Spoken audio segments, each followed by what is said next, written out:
a aplicação da ergonomia na saúde. Convidamos para compor a mesa para esta palestra a moderadora Marise Severo, fisioterapeuta do STJ.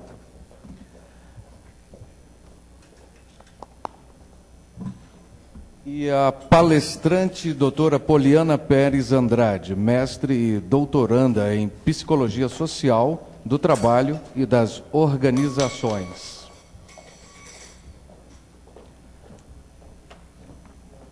Com a palavra, a moderadora Marise Severo. Boa tarde a todos. Obrigada pela presença. Como o nosso mestre de cerimônia já falou, a doutora Poliana veio nos brindar essa tarde com seu conhecimento na área de ergonomia. A doutora Poliana é graduada em Psicologia, mestre e doutoranda em Psicologia Social e do Trabalho das Organizações pela UNB, professora substituta do Departamento de Psicologia Social e do Trabalho da UNB, desenvolve atividades na Psicologia do Trabalho com referencial teórico na ergonomia da atividade, tá? Tem vasta experiência na administração pública com diagnóstico e intervenção em qualidade de vida no trabalho preventiva. E integra também o ErgoPublic. Para quem não conhece, é o grupo de estudos em ergonomia aplicada ao setor público. E as áreas de interesse dela, para a gente concluir, qualidade de vida no trabalho, bem-estar e mal-estar no trabalho. Agora eu vou passar a palavra para a doutora Poliana, para que ela nos brinde com conhecimento. Obrigada, Marise. Boa tarde a todos. Primeiramente, gostaria de agradecer a organização do Congresso pelo convite, agradecer a presença de vocês nessa tarde e vamos conversar um pouco, falar sobre a aplicação da ergonomia em saúde, não é mesmo? Pois não? Um momento. Por gentileza, como nas outras palestras, a palestra da doutora é de 40 minutos, ao final teremos as perguntas. Gostaria, por gentileza, que as perguntas fossem feitas por escrito, tá? Entregues, tem as moças que estão colocando, e ao final, se não for possível responder a todos, a doutora Poliana passará o e-mail para que vocês possam entrar em contato, ok? Obrigada.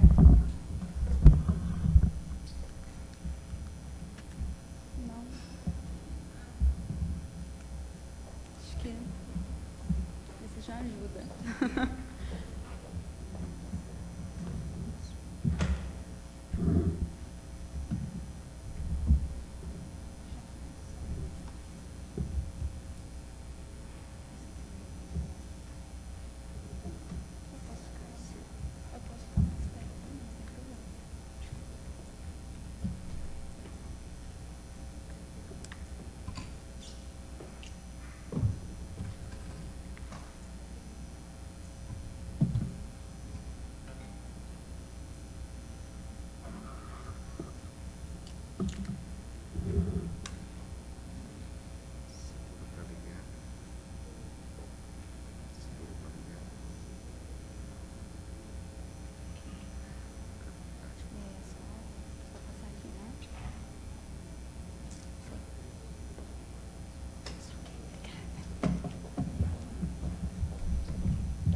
Então, vamos. Bom, de início eu apresento para vocês alguns tópicos dessa apresentação. Na verdade, eu coloco 4 questões para a gente pensar juntos na tarde de hoje. Afinal, o que é ergonomia? A história de como surgiu a ergonomia, quais são os campos de atuação e, claro, será que a ergonomia se interessa pela saúde e pela qualidade de vida no trabalho?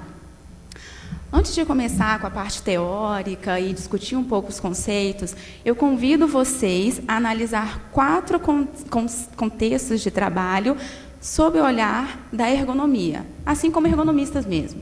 Para tal, eu peço que vocês façam 2 coisas. A primeira, descrever o visível e inferir o invisível nesses contextos de trabalho que eu vou apresentar para vocês.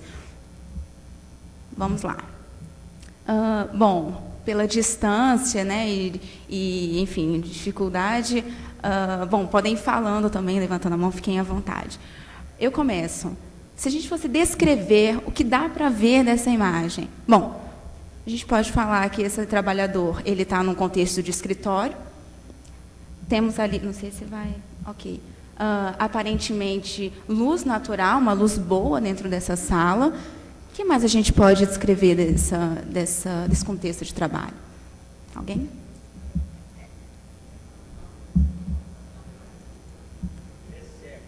Oi? Ele não enxerga, ele está cerrando os olhos para tentar ver o computador, apesar da proximidade, ótimo. E aí a gente já está fazendo o quê? Inferindo o invisível, né? O que mais? Perfeito. Muita coisa em cima da mesa. Muita coisa em cima dessa mesa. Essa é uma descrição do real. Se a gente for inferir o que acontece, a gente pode dizer que esse trabalhador tem muita demanda de trabalho.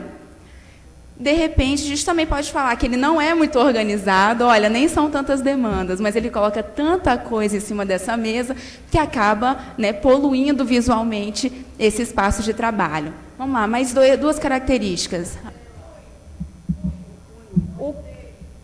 O punho, né? Veja só, ele trabalha com as duas mãos, né? Ali ele está escrevendo, enfim, e no outro trabalhando com o mouse. Provavelmente, no final dessa jornada de trabalho, ele vai sentir esses punhos. Perfeito. Alguém falou aqui? A forma de sentar. E aí a gente pode linkar o que você falou com o que o colega disse. Olha, ele é cego, né? Será que ele está com essa postura porque ele não tem uma cadeira que favoreça uma postura adequada ou porque, de fato, ele tem dificuldade para observar aquela tela? Nosso primeiro exercício. Vamos para o próximo. Outro contexto de trabalho, e aí totalmente diferente. O que a gente vê aí nessa cena? Perdão? Mesa baixa. A mesa baixa. E veja só, vocês já começaram a falar de, né, problemas, algumas coisas, mas se a gente for falar, a primeira coisa que salta às vistas é uma cozinha, né? Um chefe de cozinha. Bom, a gente está inferindo, né? Pelo menos aí nessa figura. A bancada muito baixa, então essa curvatura dele, né, pode, dependendo do tempo que ele fica ali naquela mesa, pode trazer algum problema ou não. A gente não sabe das pausas e olha aí a inferência, né? Pode estar trazendo algum problema. Mais alguém? Trabalho repetitivo. E o que te leva a crer que esse trabalho é repetitivo? E ali, né? Então, assim, aparentemente ele já está fazendo há algum tempo, ele preparou primeiro, né, a primeira parte da receita, depois colocou a segunda parte dos ingredientes ali, então dá para a gente inferir que tem um movimento repetitivo. De repente é um pão, e aí ele tem que fazer vários pães durante o dia. Ok. Alguém desse lado? Excelente. Veja aqui atrás desse cidadão que nós temos um forno. Olha a distância desse forno aqui para as costas dessa pessoa. Imaginem vocês trabalhar o dia inteiro com as costas, literalmente com as costas quentes, né? Com as costas aquecidas, mas o resto do corpo não necessariamente. O que mais? Luz. Bom, pelo ângulo da foto, não dá para saber se tem janelas nesse lugar, mas ali a gente já vê que, aparentemente, tem um mofo, as condições de trabalho não nos parecem ser das melhores, não é? Mais alguma coisa?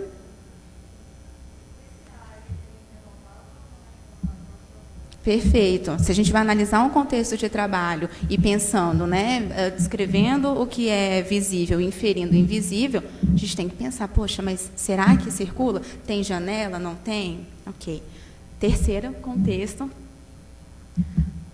totalmente diferente. Mas ainda assim a gente pode fazer esse exercício de descrever e inferir. Vamos lá. Oi? Trabalho ao ar livre, é o que salta aos olhos. Diferente dos outros dois, aqui, né, a gente tem o ar, né, mais puro, enfim. O que mais? Postura. Então, ali, ó, as pessoas agachadas. O que mais?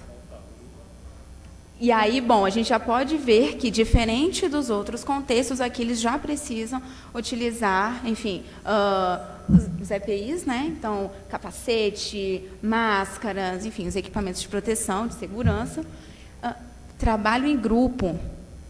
Será que esse cidadão que está em pé, ele está em pé porque ele é supervisor ou ele está em pé porque ele não aguentou essa postura, né, por muito tempo e ele teve que esticar um pouquinho as pernas? Ele, né, temos aqui inferindo aí que ele teve que esticar, que ele não aguentou ficar muito tempo dessa forma. Ok, vamos para o próximo. Alguém se identifica? Alguém já passou por isso? O que é essa moça, o que está acontecendo com essa moça? O que a gente pode escrever desse contexto de trabalho?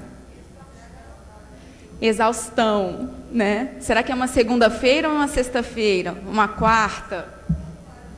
Tanto dependendo do contexto, não importa o dia. Perfeito, perfeito.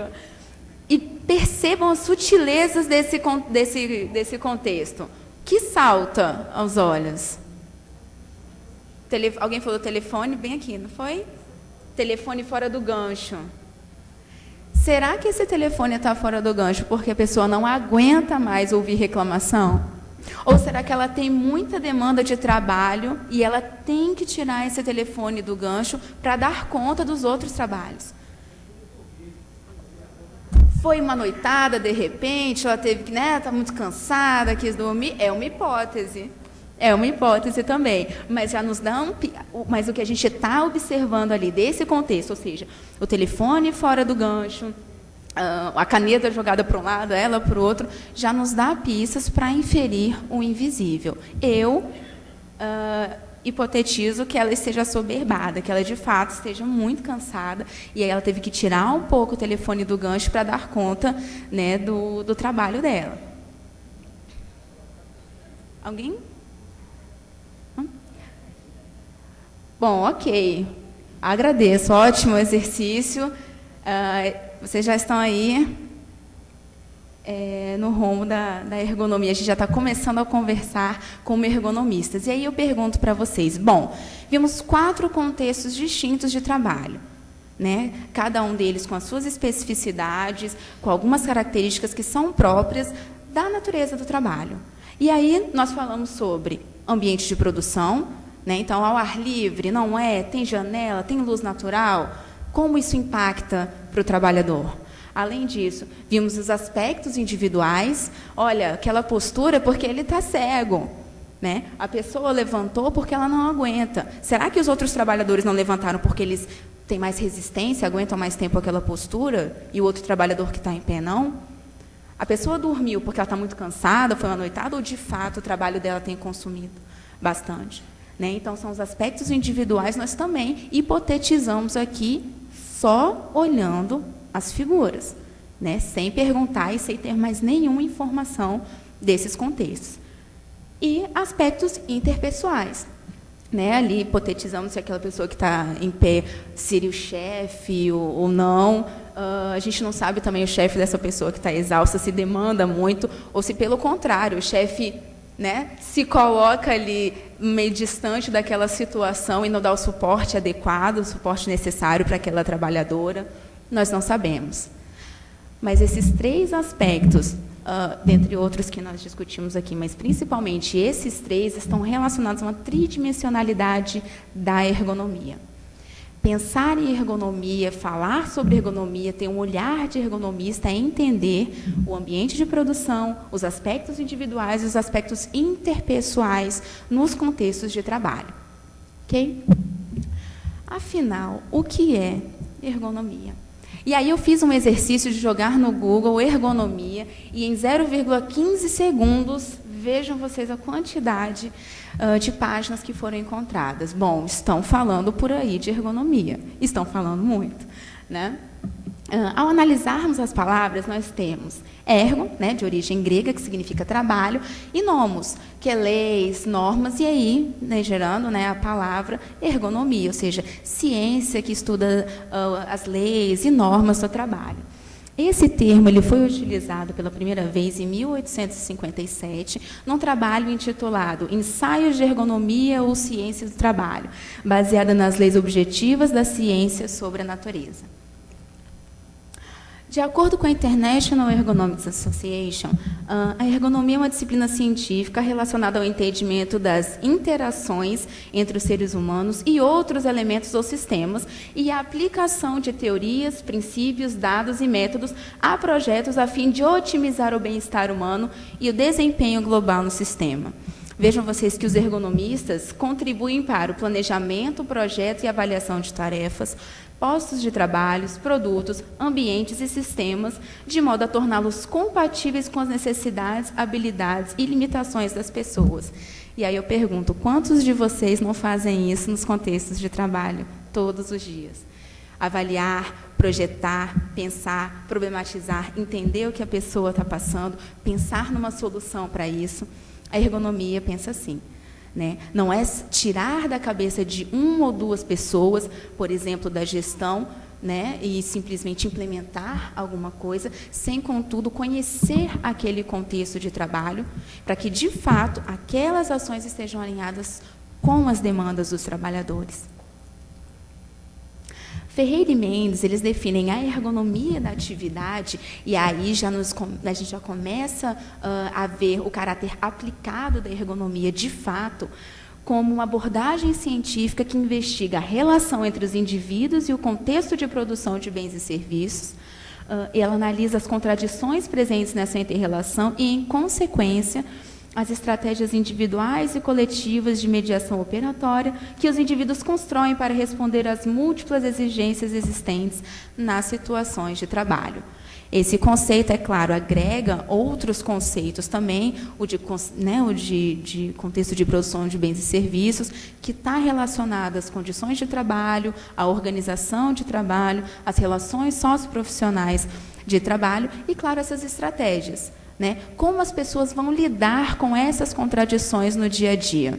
Sabe aquela moça que tirou o telefone do gancho porque ela não estava dando conta de fazer tudo? É uma estratégia de mediação.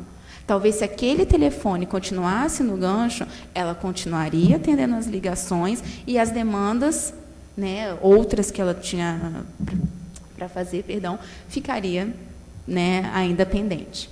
Ok?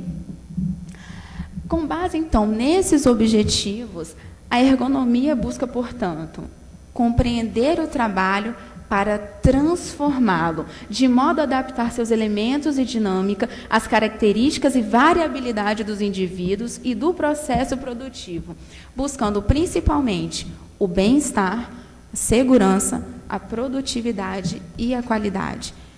E aí a gente já vai respondendo a quarta questão, né, se a ergonomia se interessa ou não pela saúde. Sim, a resposta é positiva.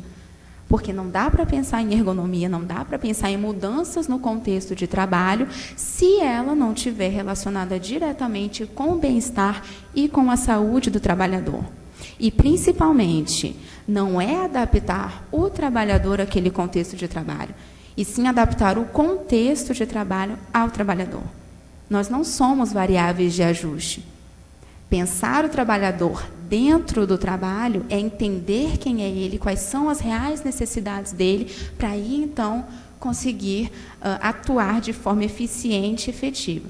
Ah, mas veja só, a minha organização ela tem metas a cumprir, Poliana. Eu tenho uma meta de produtividade. A gente não tira a produtividade daí. Nós não desconsideramos isso. Entendemos a importância do bem-estar e da saúde, mas não se perde de vista a qualidade e a produtividade do trabalhador também. Então, é esse diálogo, é esse equilíbrio, que é o grande desafio quando a gente trata de ergonomia e vai pensar nas transformações no mundo do trabalho. Né? Quem são aquelas pessoas? Okay? E aí eu pergunto, né, trazendo um pouco da história da ergonomia, já que a gente já sabe, afinal, o que é a ergonomia. Será que ela é uma invenção recente?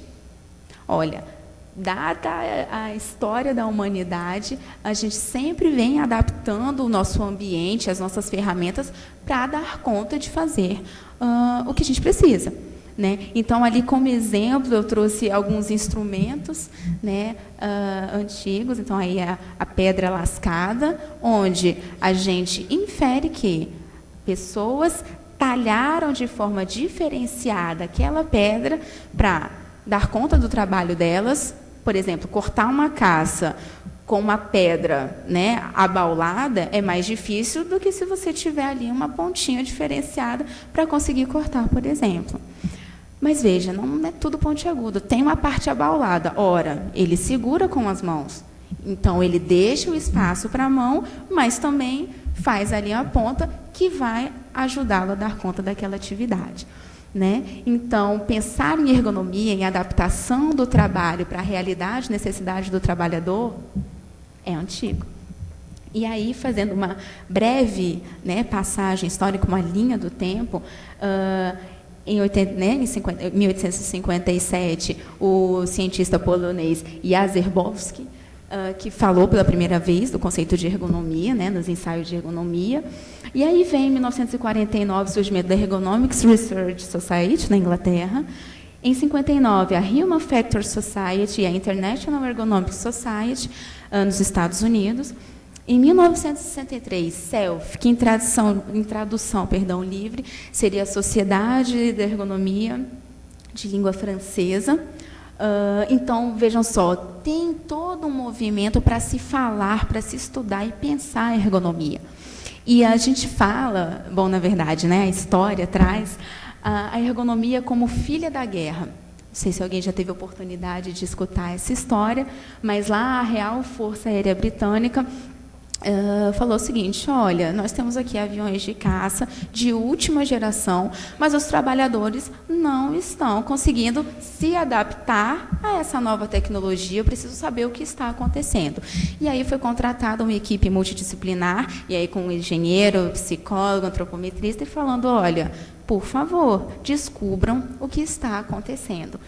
Bom, e lá foram investigar esses cockpits dos aviões. E veja que interessante o que eles descobriram.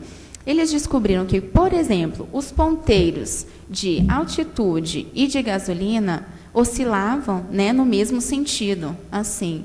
E o piloto, pensem vocês em situação de guerra, extrema tensão, estresse alto, ele olhava para o ponteiro e ele rapidamente ia identificar se ele ainda tinha gasolina ou se ele estava na altitude correta, né? E ainda assim se preocupar, por exemplo, se ele solta uma bomba, se ele não solta uma bomba, enfim. A tomada de decisão tinha que ser muito rápida. E aquele instrumentário, da forma como estava disposta, não facilitava a vida do trabalhador, que era quem precisava usar aquilo. Então, dizer, olha, né, temos caças aqui, novos e com, enfim, bem organizados, e as pessoas não dão conta? Claro, você tem que entender quem é aquela pessoa e o tipo de trabalho que ela vai fazer, né? Então, a partir desses estudos, chegaram à conclusão de que, olha, o problema não é o trabalhador que não consegue se adaptar, é esse cockpit que não está adequado para esse trabalhador e para o trabalho que ele vai fazer. Então, a partir daí, foram levantadas outras questões e a discussão sobre ergonomia e sobre o papel do trabalhador e da atividade também foram levantadas aí.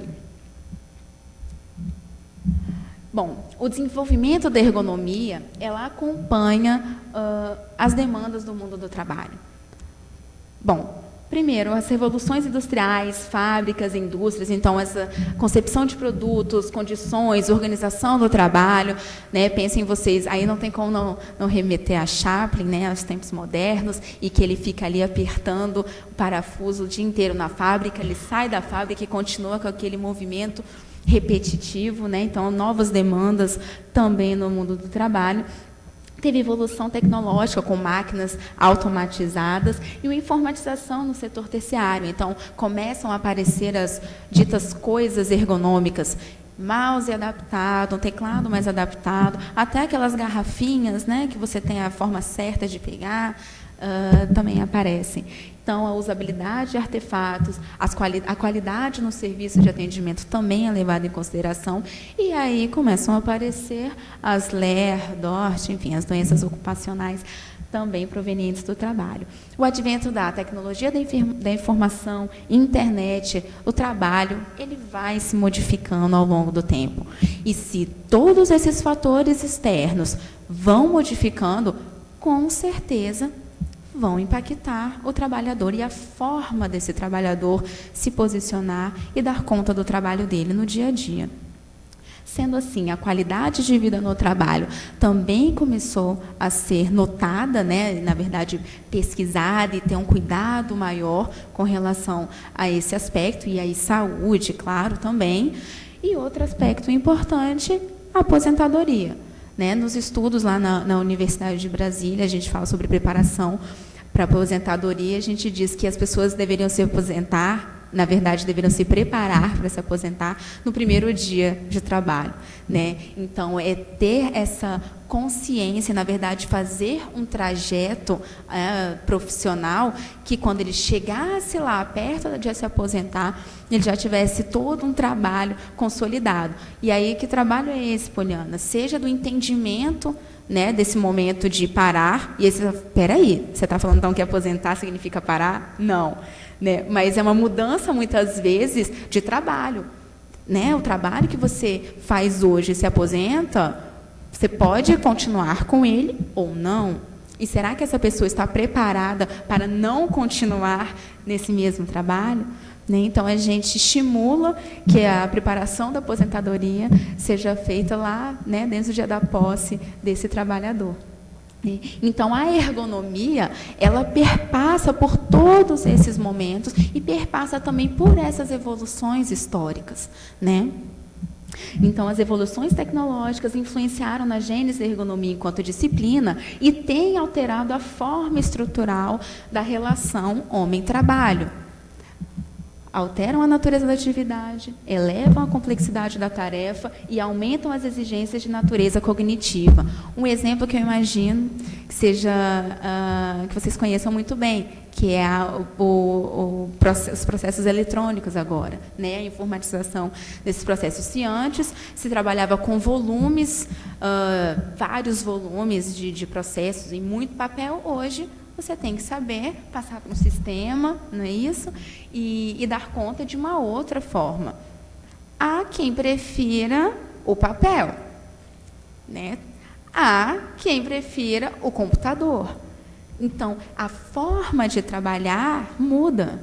Imagine aquela pessoa que aprendeu e passou grande parte da vida trabalhando ali, né, com a sua mesa cheia de processos, pegando o processo, folheando, e sabia exatamente aonde encontrar, e agora se depara com um formulário que muitas vezes, eu falo isso, é um exemplo de pesquisa, um formulário que ele não está na ordem em que as pessoas costumavam fazer as coisas, né? Então, antes, ela começava a procurar algumas informações, preenchia campos específicos, e quando você vai para um formulário digital, aquela informação que ele via primeiro, na verdade, agora é a quinta informação. Mas, para você chegar na quinta, você tem que preencher a primeira. E aí também vai gerando uma dificuldade para essa pessoa, né? Até ela conseguir se adaptar, veja só, olha o trabalhador tendo que se adaptar. Demora. Não é uma crítica, é claro, a esse processo de digitalização, enfim, né, dos processos. Mas a forma como ela é feita é importante ter cuidado. Não dá para generalizar, e aí também, pelos relatos que nós temos aí de pesquisa, a gente sabe que em muitos lugares deram super certo, mas em outros lugares as pessoas têm tido dificuldade. É porque aonde deu certo as pessoas são mais inteligentes.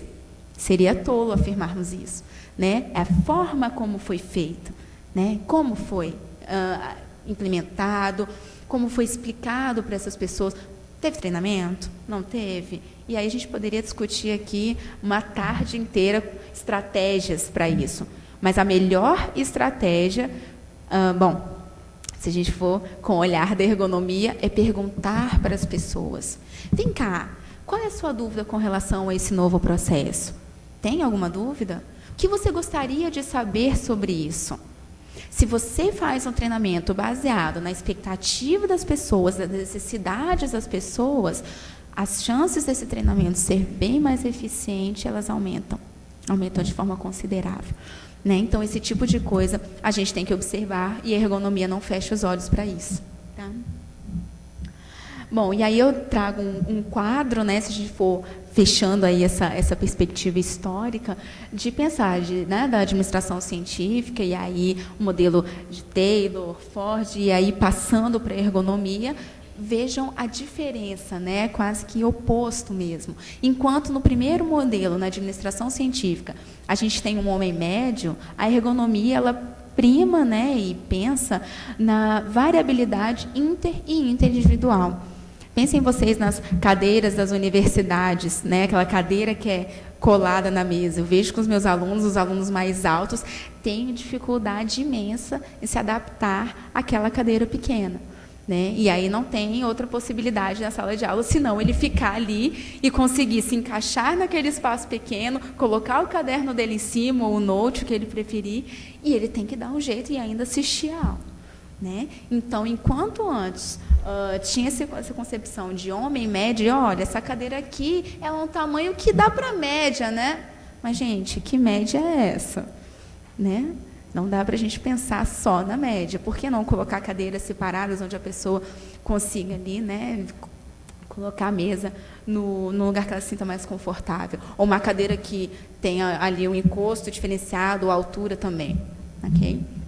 Os produtos constantes antes, né, então, sempre a mesmice nas fábricas, ele pensando em chão de fábrica, e agora não, a variabilidade do trabalho. Antes você fazia uma coisa, né, um processo de trabalho de uma forma só. Hoje você pode fazer o mesmo processo de trabalho de formas diferentes, por exemplo. E as tarefas descritas por meio de ações compostas em gestos, e aí volta ao exemplo de Chaplin, enquanto na ergonomia a gente pensa na dependência entre tarefas e processos de regulação desenvolvidos pelos trabalhadores. Olha, eu não quero apertar parafuso numa esteira. Eu prefiro, por exemplo, pegar uma caixa e colocar todos os parafusos lá, tirar um por um, apertar e colocar em outra caixa. No final, o produto não é parafuso apertado? É. Né? Então, a forma como esse trabalhador vai fazer, ela se diferencia. Ela pode ser diferente. E a ergonomia olha para isso também. Bom, então, de acordo com a ergonomia, de acordo com a International Ergonomics Association, a ergonomia, ela possui algumas especializações. A ergonomia física dá conta, né, e investiga a anatomia humana, a antropometria, biomecânica e fisiologia. Envolve estudo de posturas, manuseios de materiais, movimentos, postos de trabalho, segurança, saúde. Importantíssimo. Outra, a ergonomia cognitiva. Então, ela percebe ali, né, estuda os processos mentais, o processamento de informações e seus impactos na interação entre indivíduos e outros elementos de um sistema de trabalho. Vejam só a relação fazendo grande diferença aí nesse contexto.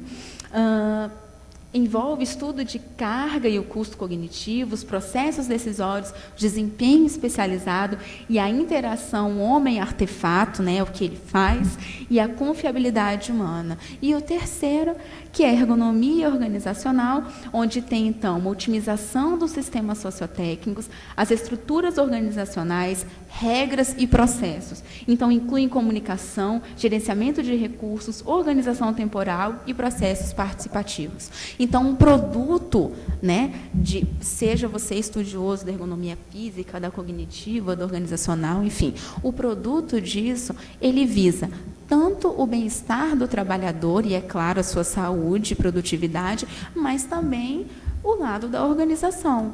Né? Quais são as demandas da organização? O que a organização precisa dar conta para atingir aquele objetivo? Para tal, tem os principais pressupostos da ergonomia, Então, é a participação dos sujeitos, como eu já havia falado, pergunte ao trabalhador o que ele precisa. O caráter interdisciplinar, e que já nasce lá enquanto filha da guerra, quando tem uma equipe multidisciplinar. Então, pensar em ergonomia, pensar em saúde, qualidade de vida no trabalho, não é só uma caixinha no RH ou uma caixinha no setor de saúde. Ela tem que ser transversal à organização. É envolver gestores, técnicos, analistas, né, profissionais de saúde das diversas áreas, é de fato mobilizar as pessoas para isso. E a análise das situações reais de trabalho, né? E aí, como fazer essa análise? Eu vou, já fui sinalizada que o meu tempo tá acabando, então vou um pouquinho mais rápido. Bom, primeiro a gente tem que levantar a demanda, né? E aí o que eu apresento para vocês agora é um método que a gente utiliza. O método de investigação da ergonomia é a análise ergonômica do trabalho. O ponto de partida é a demanda, né? Alguma coisa está errado, então nós temos curiosidade de investigar alguma coisa, temos então uma demanda. Para tal, a gente tem que investigar o contexto de produção de bens e serviços. Que contexto é esse em que essa demanda ocorre? E aí a gente vai para os determinantes técnico-legais, quais são as normas, leis que vão reger, que vão interferir nesse processo de trabalho. A análise da atividade, e ali a figura ilustra é pegar de fato uma lupa e colocar ali nos processos de trabalho, né? Não é simplesmente, olha, eu acho que o analista judiciário faz tal coisa. Não, pergunte para esse analista o que ele faz. Ninguém fala melhor do trabalho do que o próprio trabalhador. Em seguida, nós validamos esses resultados. Olha, eu investiguei isso, eu observei isso. De fato, é a realidade? Para daí, então, propor fechar esse diagnóstico e propor recomendações. E vejam, tracejado, muitas vezes, quando você fecha o diagnóstico, na verdade, você abre outro, né? E aí você vai achando outras coisas. A gente fala que é uma espiral, onde você sai de um ponto, gira, e quando você para no ponto, você não está no mesmo nível, você está no nível acima. E você continua girando e subindo. Você sempre está em um nível diferente, ainda que fechando um ciclo completo, né? E aí isso está em volta, claro, situação-problema. E aí eu trago para vocês, para ilustrar, e algumas dicas, digamos assim, que na verdade nós chamamos de indicadores críticos, que podem nos despertar ali uma luzinha para falar, olha, tem uma demanda aqui. Podem ser indicadores críticos de produção, como, por exemplo, as condições de trabalho e formação profissional deficiente, retrabalho, perda e desperdício de material, danificação de máquinas e equipamentos, queda de produção de bens e serviços, aumento de custos, né, também de produção, mas vejam só, isso pode ser apenas a ponta do iceberg, não necessariamente é o final, né? São alguns indicadores que podem sinalizar que alguma coisa não está bem. Existem também os indicadores críticos do próprio trabalhador. E aí, isso eu sei que vocês conhecem muito bem. Então, acidentes de trabalho, doenças no trabalho, rotatividade, absenteísmo, o que a gente chama de presenteísmo também, que é o corpo presente e a alma ausente, né? A pessoa vai trabalhar, mas ela está totalmente alheia ao que está acontecendo no trabalho, né? Então, você pergunta alguma coisa, a pessoa não sabe, e vejam só, isso pode ser um mecanismo de defesa também dessa pessoa.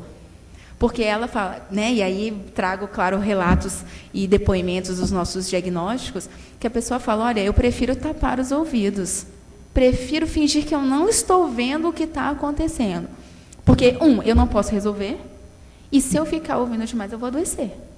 Não posso resolver, não posso fazer nada. Então, eu prefiro fechar meus olhos e tapar os meus ouvidos.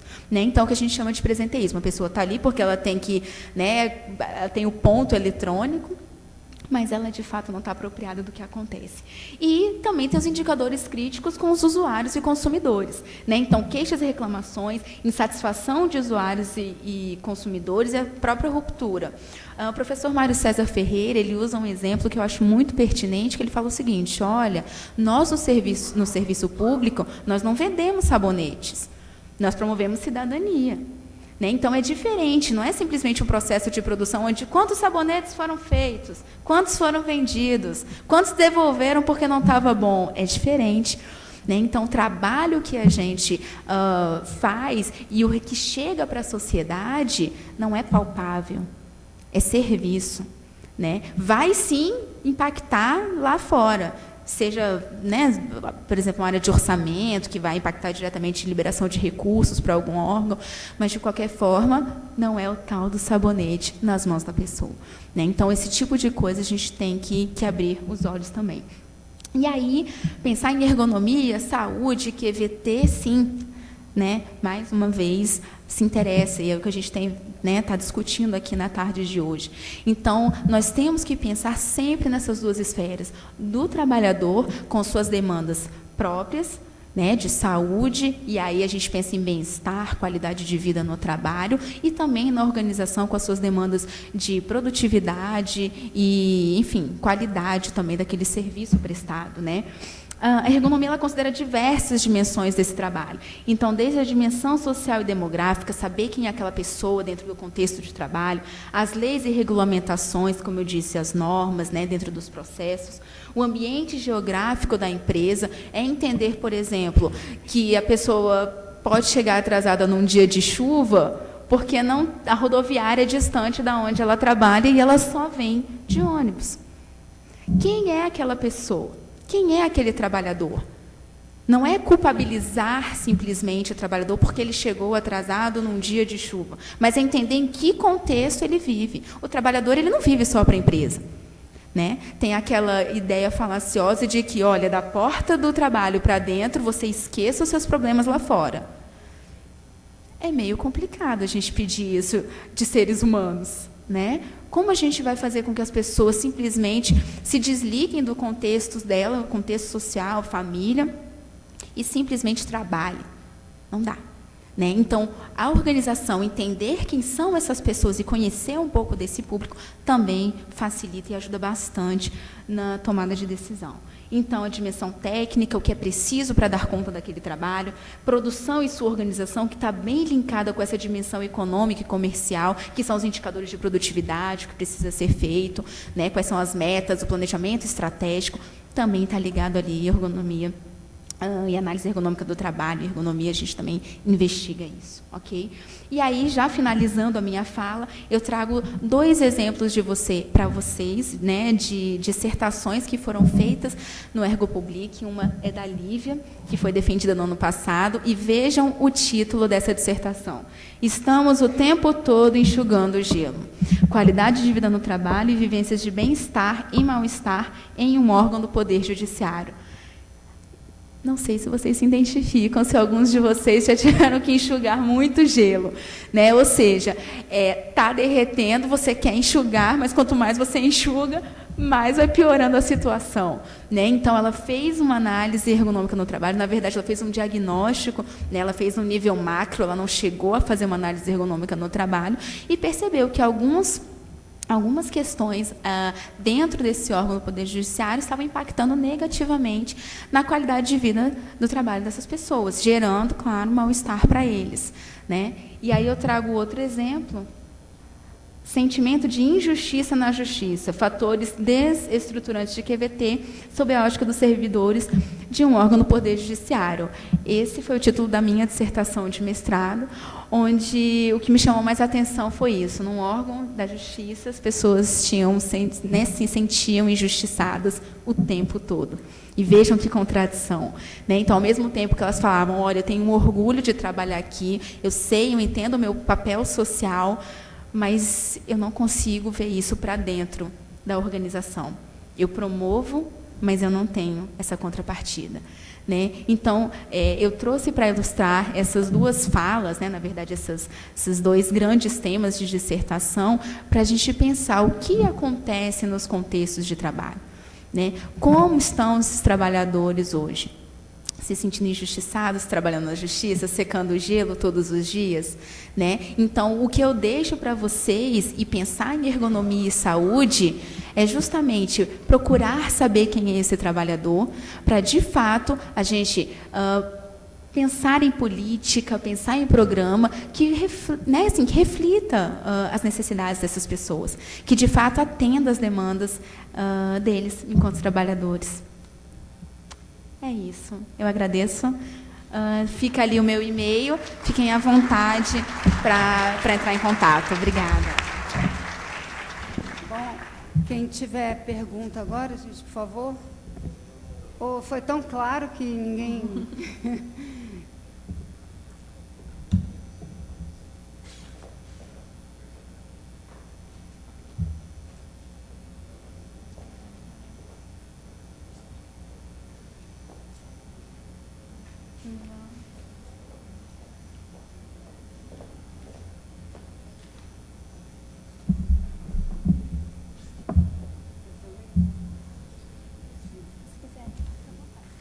Olha, Sérgio Fragas, do TJDFT.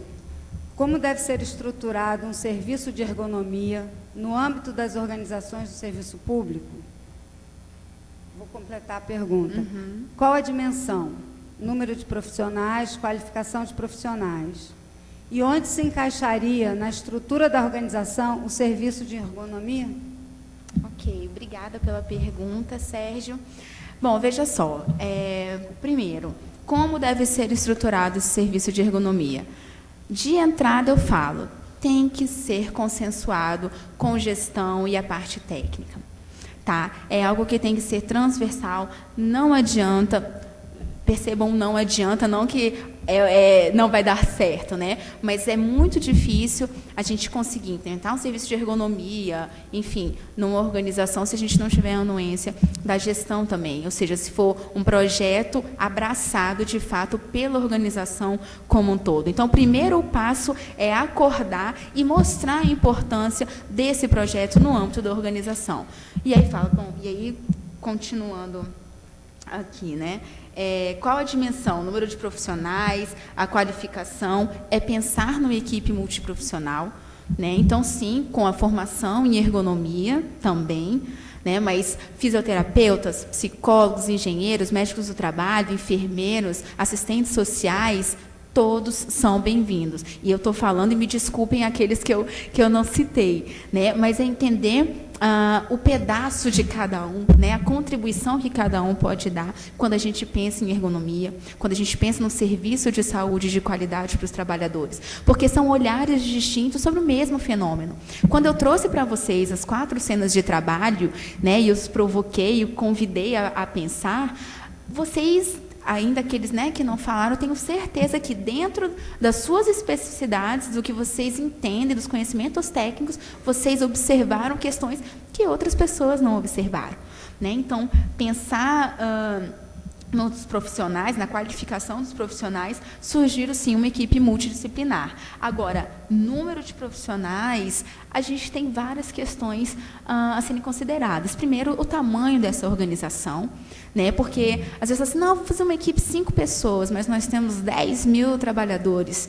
As 5 pessoas têm pernas? Ah, Poliana, mas a gente faz com 5 e dá. Ótimo, porque eu sei que acontece, né? A gente quer, às vezes, uma equipe com 20, 30, mas dá 5. Então, vamos com 5 mesmo, né? Então, assim, é entender também, né, ver o tamanho dessa organização e, na medida do possível, agregar mais pessoas. Eu não diria um número mínimo, mas eu pensaria num número mínimo a partir do público que você vai encontrar, né? Então, pensar e fazer não seria nem uma proporção, mas um número que fosse confortável, que aquela equipe, de fato, conseguisse, sem se sobrecarregar tanto, dar conta das demandas. E eu não estou falando aqui, né, e aí brincando com o meu nome, no mundo fantasioso de Poliana, mas é possível, sim, a gente formar a equipe onde as pessoas consigam se organizar e sem sobrecarregar essa equipe para dar conta das demandas,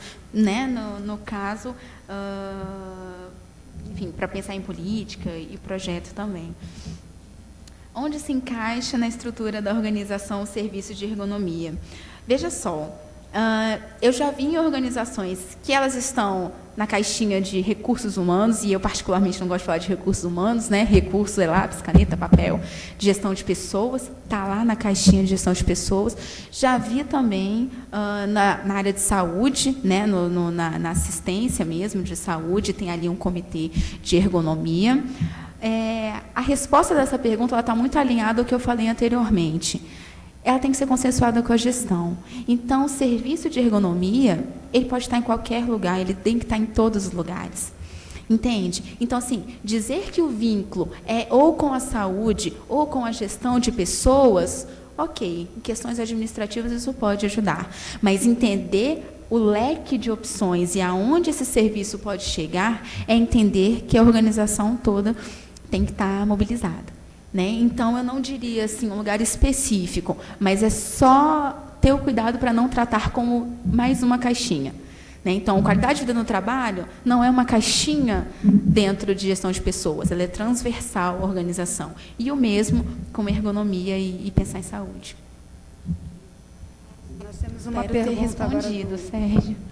do Rafael, da Justiça Federal do Rio Grande do Sul. Além do diagnóstico de qualidade de vida nas instituições, quais intervenções apontam para uma possível superação dos modelos de abordagem que se baseiam na concepção do trabalhador como variável de ajuste?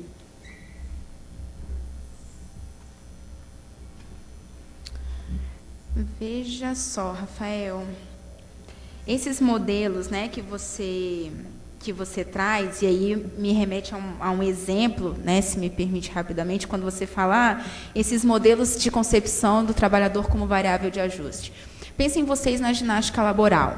Excelente, eu imagino que muitos de vocês trabalhem com ginástica laboral, já trabalharam, mas aí vem uma organização e fala, olha, vi ali no indicador crítico que as pessoas estão sentindo muitas dores, vamos então colocar em um serviço de ginástica laboral e vai. E aí faz um monitoramento desse indicador e vê que as coisas não melhoraram. Mas, gente, como assim? Tem aqui a ginástica laboral, as pessoas estão fazendo, não está melhorando? Ou então, tem a ginástica laboral e as pessoas não estão fazendo? Olha só, é o trabalhador que não quer colaborar. Nós aqui estamos oportunizando, dando uma oportunidade para eles, eles não querem fazer. Mas, em algum momento, a gente viu se, de fato, é a ginástica laboral que vai fazer a diferença? Será que as cadeiras, as mesas, as condições de trabalho daquelas pessoas são de fato adequadas? Né? Então, se você, sim, percebe que tem uma questão de condições de trabalho que não está muito boa, e ali arruma, troca a cadeira, ou então pensa num plano para fazer, né, um ajuste, e aí coloca junto a ginástica laboral, aí sim, né, faz mais sentido e dá, o trabalhador vai se sentir contemplado e, de fato, se enxergar naquela proposta. E aí o porquê desse exemplo para responder a pergunta do Rafael.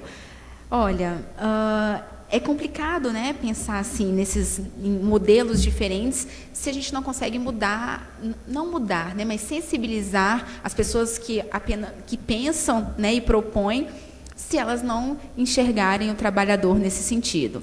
O diagnóstico em QVT é justamente para levantar e subsidiar essas pessoas na hora da tomada de decisão, né? Então, o começo aí para enfrentar, se é que eu posso falar assim, esses modelos que tratam o servidor como variável de ajuste, é mostrar para eles quais são as reais demandas desses trabalhadores. E aí sim a gente consegue sensibilizar e mostrar, olha, excelente, né? E às vezes as propostas dessas pessoas são de fato de coração aberto, elas pensam mesmo no trabalhador, só que elas não estão vendo o que o trabalhador precisa, né? Então, o que eu diria para você, Rafael, é, olha, é diagnóstico, é fazer um levantamento de necessidades, é entender quais são as necessidades desse trabalhador, para então a gente começar a mudar esses modelos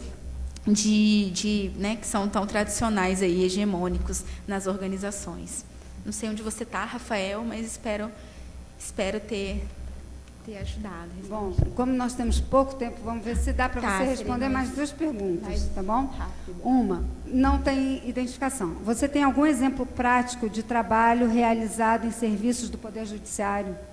Temos. Nós, no Ergopublic, nós já temos 8 diagnósticos e intervenções no Judiciário. A própria... eu não coloquei ali, mas tem o site do Ergopublic, vocês podem acessar esses trabalhos. Minha dissertação também está na base da biblioteca da Universidade de Brasília, da Lívia também. Todos são intervenção em órgãos do Poder Judiciário, né? Então, se vocês quiserem tomar nota, é o www.ergopublic, né? Ali embaixo tem um linkzinho, ergopublic.com.br. Tá? Lá vocês conseguem encontrar vários estudos de caso do Poder Judiciário, sim, tem várias pesquisas. Tem o exemplo do TRT-10, né, a Rose está lá à frente, e aí eles passaram pelo processo de diagnóstico, política, programa, e vem dado, né, deu muito certo, na verdade, está dando muito certo, tem bons resultados. Bom, para finalizar, quem tiver mais perguntas, gente, por favor, pode trazer, que eu passo para a doutora Poliana e ela vai responder por e-mail. Isso, okay? Coloca o e-mail, fiquem à vontade, eu respondo. Mas Luzi Claire, tá certo? Ela é do TJ, Mato Grosso Sul. Gostaria que você falasse mais sobre ergonomia corretiva. Cognitiva. Corretiva. Cognitiva. Ah, é porque está apagado aqui, perdão. Cognitiva. Exemplo prático no judiciário. Parabéns pelo seu trabalho. Obrigada. Olha, psicologia cognitiva, pensem vocês nos processos, e aí eu me remeto ao exemplo do processo eletrônico. A pessoa fazia sempre fez da mesma forma as suas análises e pareceres, só que agora ele precisa de fazer no computador. Né? Então, pensando na ergonomia cognitiva, na cognição desses processos de trabalho, ele tinha um repertório todo feito para lidar com papel e não para lidar com máquina. Né? Então, quando ele precisava de uma informação, ele sabia que em todos os processos, por exemplo, lá na última página ele encontraria, porque tem uma forma de se organizar processos que sabia que aquela última seria, na verdade, a primeira e que a informação que ele precisasse estava lá embaixo. Só que aí, na hora de passar para o formulário, eles pedem uma coisa que não está necessariamente lá naquela última página, e ele tem que sair levantando e abrindo e fechando o processo várias vezes. Né? Então, a cognição, e aí falando de forma geral, a grande contribuição é entender como são os processos que a pessoa faz, quais são as estratégias que ela usa para dar conta do trabalho dela e como isso vai impactar caso haja alguma ruptura brusca. Né? Sabe aquela coisa quando a gente está dirigindo e aí está com o som ligado muito alto e aí começa a chover? Chove muito. O que você faz? Você abaixa o volume do rádio. Tem a ver o volume com a chuva? Teoricamente não, mas é um estímulo a mais que você tem que prestar atenção a essa música alta. Então a gente acaba diminuindo o volume da música para dar conta do trânsito, porque está chovendo muito, por exemplo, num endereço que você nem sabe onde é. Né? Então, são os esquemas mentais que a gente tem para dar conta de um trabalho que vão impactar diretamente. Então, assim, eu posso, se você quiser deixar seu e-mail, te passar alguns estudos, referências, tem muita coisa interessante. Está aqui? O e-mail já está aqui. Perfeito. Eu passo para você. Tem muita coisa interessante sobre ergonomia e cognição. Tá?